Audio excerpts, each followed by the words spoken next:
Hello there you lovely people, and welcome to this week's video. If you're new to my channel, then it's all about teen mental health. It's about you realising that you need to work on yourself, and to do that is just by taking these little steps for you to become a better version of you. Burnout is a massive thing, especially as we start this new academic year. So I've got some steps that I would like you to just kind of consider if you do ever experience college burnout, school burnout, sixth form burnout, and most importantly, how you can avoid it. So what is burnout? Burnout is, in a real simple terms, is where you have got your life almost out of balance. And because it is out of balance, it is too much of doing and not enough kind of relaxing and resting. It's more so it can be applied to school or your kind of work life, but alternatively it can affect other areas in your life as well.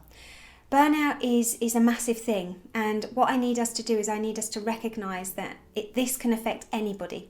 So even if you're somebody that's really organised and really up to date, or if you're somebody that just blags it all the way along, this can still affect you.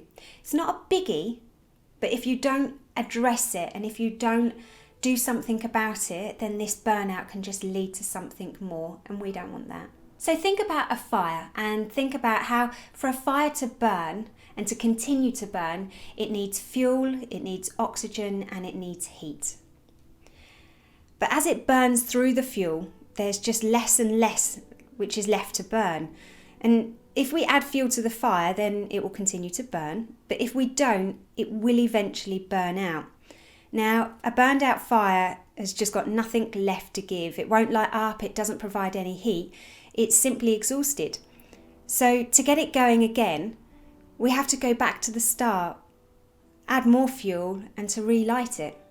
And that sometimes is a lot easier said than done. So let's just look at what are the signs and symptoms of burnout. Okay, so with burnout, it can cause this sense of, like I said, exhaustion, where we're just so tired and we feel as if we've got nothing to give. And for me personally, working, as a school-based counsellor, I see exhaustion as three different parts.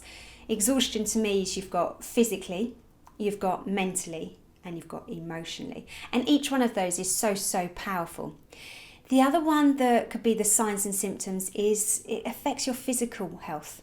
And with that, it can almost reduce your immune system, therefore you're more prone to getting coughs and colds. It might also kind of bring on maybe ulcers or skin irritations, or it may affect your digestive system. The signs and symptoms that continue with burnout is that it will affect your eating and sleeping habits.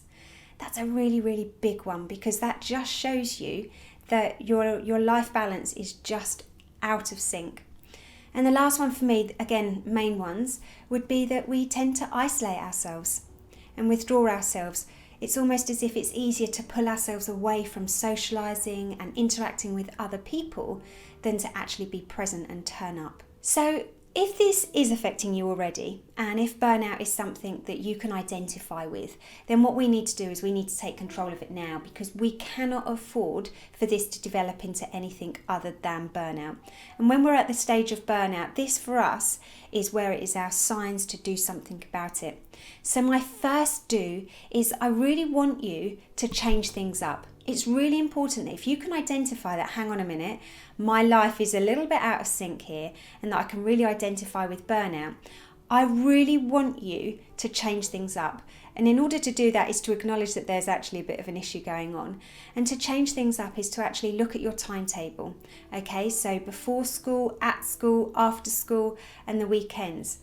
Obviously you can't control necessarily what goes on at school, so it's more so how are you spending your mornings, what can you do of an evening and at the weekends, and it's just making sure that you make maybe small little changes.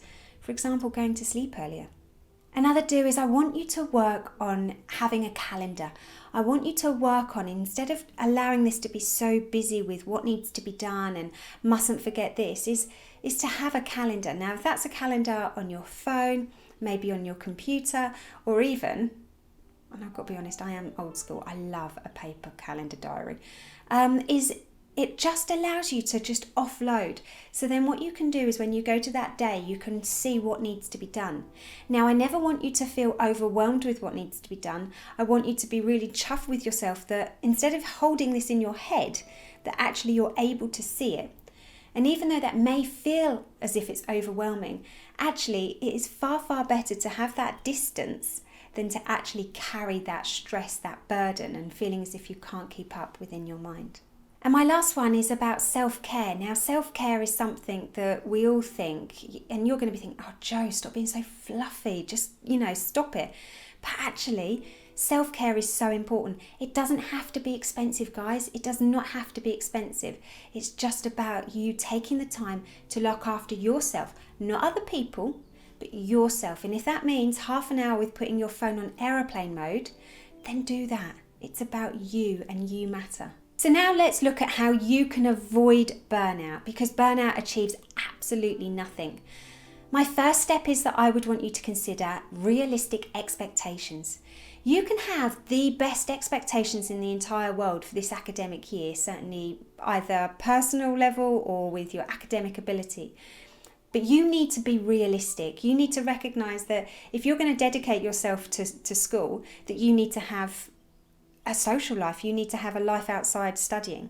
Again, if you're somebody that really struggles with your studying, I need you to recognise that actually it's all very well having a social life, but you have got to put in the work and have these expectations that if you want to do well at school, you're the one who's got to put it in. My next step is I really want you to stay engaged. Now, when we're experiencing burnout, or we feel as if we're like tipping towards it, it's very easy, like I said with the signs and symptoms, to withdraw. But with this step is I want you to stay engaged. I want you to keep active with being in other people's lives, or at least keeping yourself occupied, I suppose would be the right word. And with that is joining clubs, starting a hobby, maybe starting drama club if you've always wanted to do it. It's about these little steps that you can take to better help yourself and just avoid that burnout altogether. My next step, tricky. You can say no. You don't have to say yes to everything or everybody. You can say, actually, I'd love to do that tonight, but I can't do it tonight. Can we do it? Or I can't quite meet that deadline today, say if it's for a friend and helping a friend. How about we try again on this day? So you're not necessarily saying no with a full stop, but you are saying, actually, right now, I cannot do it. And it's okay. It's okay to say no to situations or parties or things like that. Yes, you might have that fear of missing out, but actually that feeling is a lot better than you causing and cruising towards that burnout. And my last step, I don't think some of you guys are going to want to hear this, but I'm going to say it anyway. Develop good study habits. Start as you mean to go on, especially with this new academic year. Start as you mean to go on. So if one of your resolutions is to get your work done as you get it, then make sure you stick to that. If you need to write out those kind of habits that you want to develop, or the expectations that you want from this academic year, make a note so you can see it. Post-it notes, paper, I don't care. But it's where you can be reminded of the expectations and the boundaries that you've set yourself. And make sure that you stick to developing those healthy studying habits. You know that the best project you're ever going to work on, is you. Not my quote, but I do love it.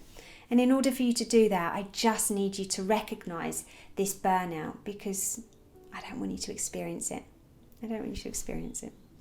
Anyway, take care, stay awesome, and I'll see you soon. Bye, everybody.